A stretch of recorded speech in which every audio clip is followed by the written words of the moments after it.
What's going on, everybody? It's Childish. We're back at it again with another video for Might and Magic Elemental Guardians. Today we're going to take a little bit of a break of what we've been doing on the regular progression of videos and just kind of hit up on where I'm at when it comes to my progression in the Wrath Dungeon here. So if you guys have been following my video series, we've been focusing on a lot of beginner or free-to-play tips so that you guys can go ahead and get yourselves clearing through the scenario content and then, move on to some of the other aspects of the game. In today's video, we're going to be focusing on that next topic, which is going to be the dungeons. Now, this is extremely important. As you guys know, our ultimate goal is to not only collect these creatures, but of course evolve them, equip them with the best glyphs that we can, so that we can clear the highest level of content out there. So that is what we're going to be focusing on, getting into those dungeons and figuring out what's going to be the best way to go about. So the first thing that I want to focus on is we got three dungeons, right? We got the Benefit Dungeon, we got the Wrath Dungeon, and we got the Strength Dungeon. So one of the things that we're getting asked is which one should be focused on first. Without a doubt, I believe that the Wrath Dungeon is going to be not only the easiest one out of the three that you can go ahead and get into, but most importantly, it's going to be the one that provides you the best glyphs for you starting out here. So as far as the Wrath Dungeon goes, the glyphs that you're going to be able to obtain is the Haste set, the Precision set, the Lifesteal set, and then of course the Appeasement. The Haste and Precision set are going to be some of the top two sets that you can use for the majority of your support-based units. The Appeasement set is going to be a great set for your AoE healer that you're going to go ahead and incorporate in your team to provide it a little bit more value if you're not too fortunate in getting yourself another healer to kind of back you up. And then, of course, the Lifesteal set is going to be really, really nice because, as you guys know, when it comes to this game, the grind is real. You have to get yourself, certain units and use what you got in order to get the farming in. And so having those Lifesteal sets will definitely make it a little bit easier for you, whatever farmer you decide to use, okay? So as you guys can see, we were able to take it down with no problems, full auto with no natural 4 stars. It's been a long time coming. This team actually can clear Wrath 7 as well, but it's a little bit more on the consistent side for Wrath 6. So for the sake of the video and not showing you guys a fail, I wanted to go ahead and just do the Wrath 6 and talk about some of the things that we need to consider. So we're going to take a quick look at the current stats so you guys can have a feel for where you're at and have a little bit of a benchmark here. But one of the things that I just wanted to kind of point out here is Wrath 6. Moving on from Wrath 5 to Wrath 6 is the first stage that allows you to use 5 creatures on your team. So again, this is going to open up the playing field for you, provide a couple of more roles for your team so that you can use those roles, make sure they synergize with one another in order to take this guy down. Before we get into the stats, let's go ahead and talk about some of the basics in team building so that we understand exactly what we need to build that first team when it comes to the Wrath Dungeon here. So first and foremost here, let's take a look at the heal, right? We understand that we're going to need some kind of support that provides a little bit of heal for our team. For everybody that has gotten to this point just far, you've been doing just fine with your Air Nymph being able to use that single target heal to be able to clear the content, and probably with not too much trouble. However, when it comes to the Wrath Dungeon, there's a lot of damage going to be coming our way in the form of AoEs. So if we can bring ourselves some kind of an AoE healer to keep up with that amount of DPS, it's going to be very, very beneficial for you, okay? Next one up is going to be a damage mitigator.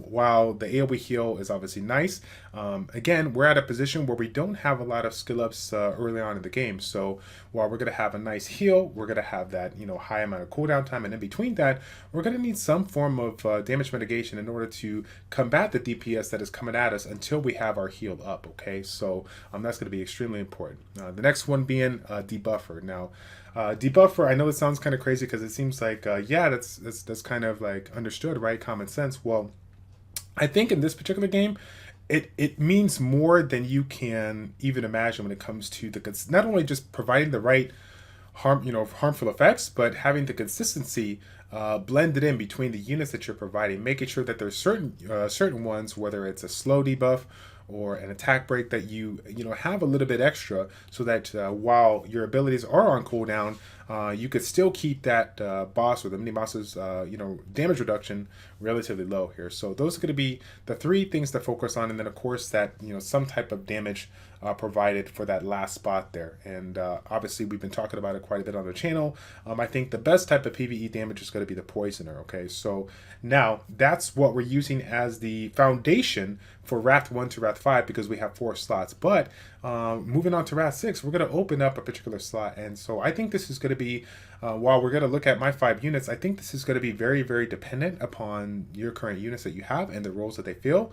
I feel that you can tweak things as you see fit so that you can still keep that level of consistency and making sure that you're getting the clear done without any loss of energy. But then after that consistency is done, then moving on to whatever you could do to provide a little bit more damage. So maybe that's another attack-based unit, or my personal recommendation would be like a second AoE poisoner if you have the stats to do so.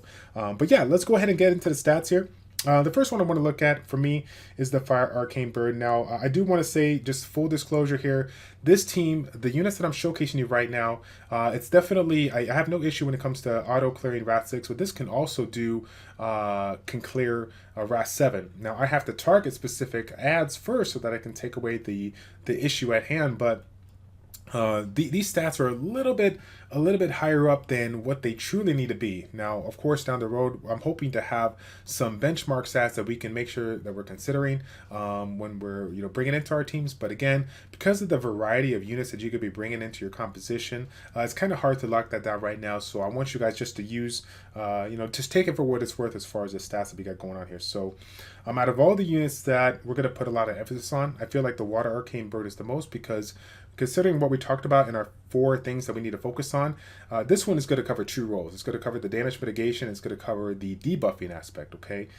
We have that Shelter ability that reduces the incoming damage by 40%. And then we have an AoE slow and AoE attack break, as well as the turn bar reduction by 20%. So considering that this unit literally opens up a spot for you to do a little bit more depending on what you need, I feel like this is going to be one of the ones that you really want to put some emphasis on investing into the glyphs or even the skill ups, because this is not just a unit that you're going to use in Wrath, but other aspects of the game. So you're not going to lose any value in this unit unless you are super pay to win and you got like all the units under the sun, right? So again, don't hold back when it comes to your Water Arcane Bird. It's going to pay you dividends at the very end. Definitely.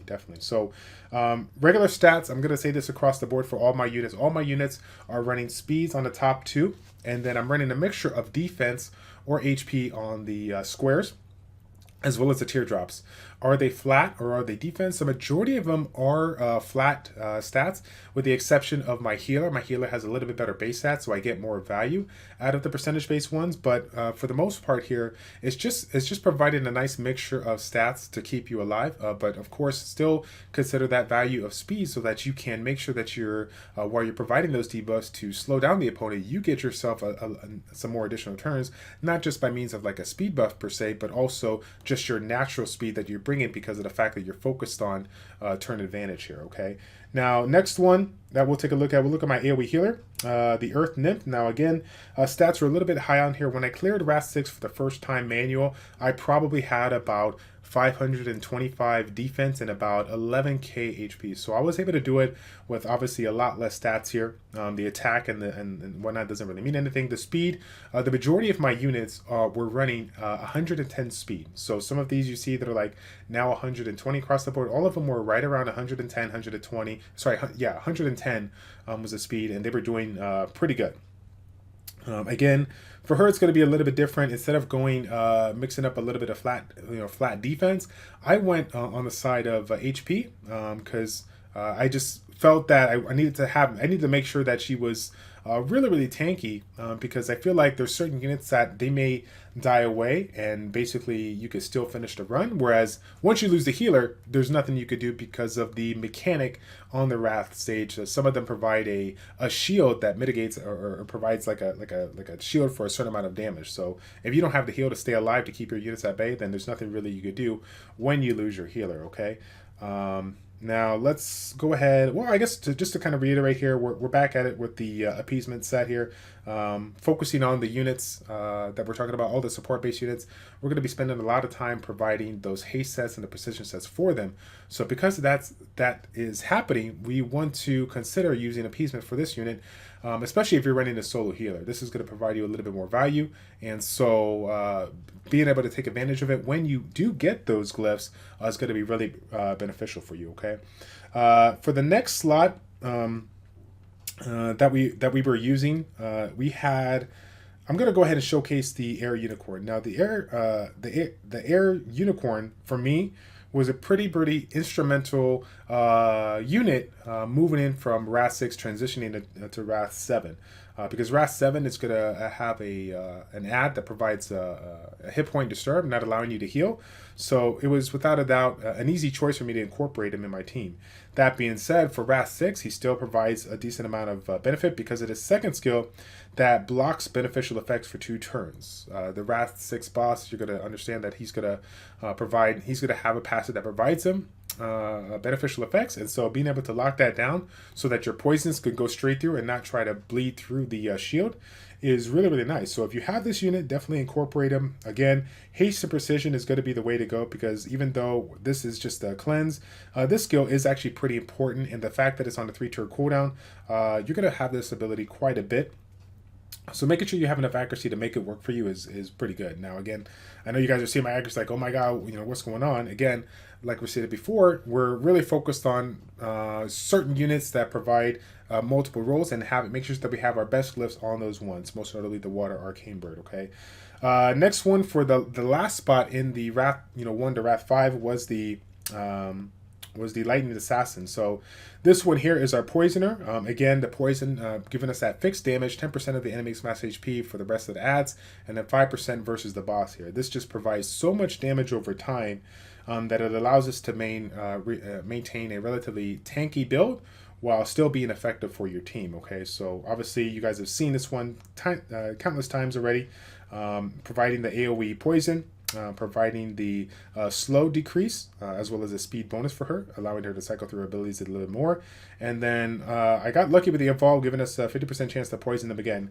While this helps, it's not a make or break thing. If you have an AoE poisoner, you're going to be fine. For anybody that did not get fortunate enough to pull that evolution skill, don't you worry. You still can get a lot of value out of this unit, considering its kit. Okay, now for Wrath 6, the final unit that I incorporated was the Sun Deer, which is the Fire Bright Fawn. Now this one here provided me an extra type of heal that I can use, but more importantly, that defensive buff. Okay, one of the alternatives when it comes to damage mitigation, if you don't have certain units that I'm showcasing, is going to be the Air Golem, right? And you already know what this one's about. This one has the turn bar reduction, has the defense buff, as well as the healing effects for 2 turns. Okay, but as I stated before, I found the Air Unicorn to be extremely instrumental in my composition.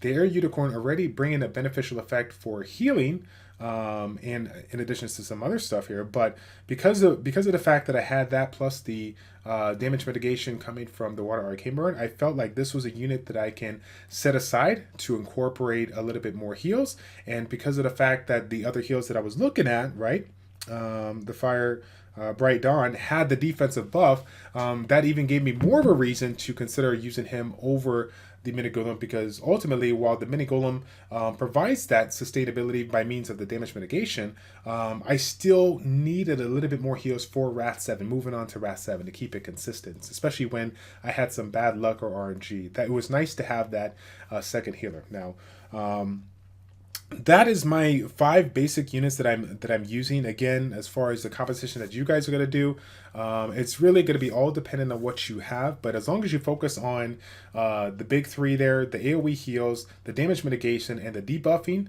those are going to be the most important things to focus on. Okay, DPS wise, we've already said that you can do a wide variety of things, but poison, AoE poison for that matter, is going to be some of the more beneficial damage that you can bring. And considering that AoE poison, out of all the options that you have, make sure that you're taking a look at the one that provides the most value for you, the one that gives you the most different types of debuffs for you to even make things that much more smoother.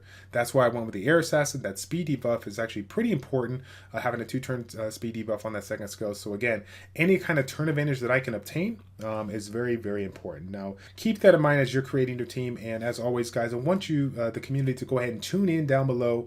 Why don't you guys go ahead and break down your team when you get to certain milestones in the Wrath Dungeon, whether it's Wrath 4, Wrath 6 to 7, or 9 or 10. What are some of the team compositions that you use, especially if they are free-to-play units or easily obtainable units, and what were some of the stats that you had on your units across the board, so that we can kind of get an idea of where everybody is at, okay? That is going to be it, guys. Thank you all so much for your support. If you have any other questions, please feel free to leave it in the comment section down below. Again, if you haven't been a part of the Discord community, please do me the honor of checking out the link in the description down below, as we have a ton of people hanging out there, over 700 people actively in the chat, getting back and forth with some feedback on this game. So again, as always, it's your boy Childish, ChildishPlays checking out. Take care, and we will see you all in the next one. I'm out.